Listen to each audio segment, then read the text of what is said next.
Papakita ko sa inyo kung anong difference of the Rolex Explorer 1 and Explorer 2. What's up guys? Another watch, another day. Andito tayo on desk review na naman tayo. I have here right now the Explorer 1. This is a 39mm. Meron din 36mm nito. Pero this one on my hand right now is the 39mm. So ayan siya guys. So this is the Rolex Explorer 1 reference 214270.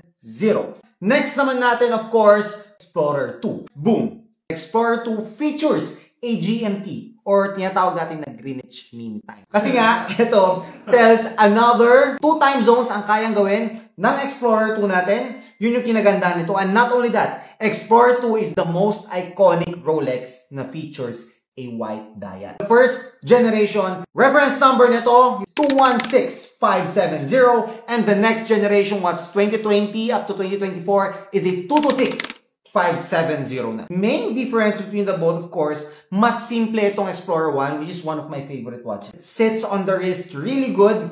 Ito naman guys, maganda rin siya, but this one features a 42mm case, so medyo malaki siya.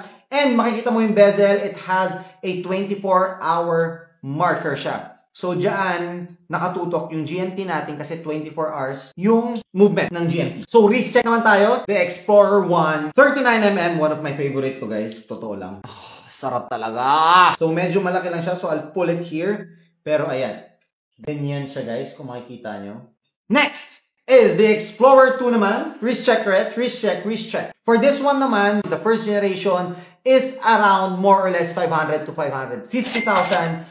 And yung 226570 naman is umaabot ng 600 plus. This 39mm goes, ay complete papers na to, goes for around 400 to 430,000 pesos. So that's it. If I were to choose, I'd go for the Explorer 1.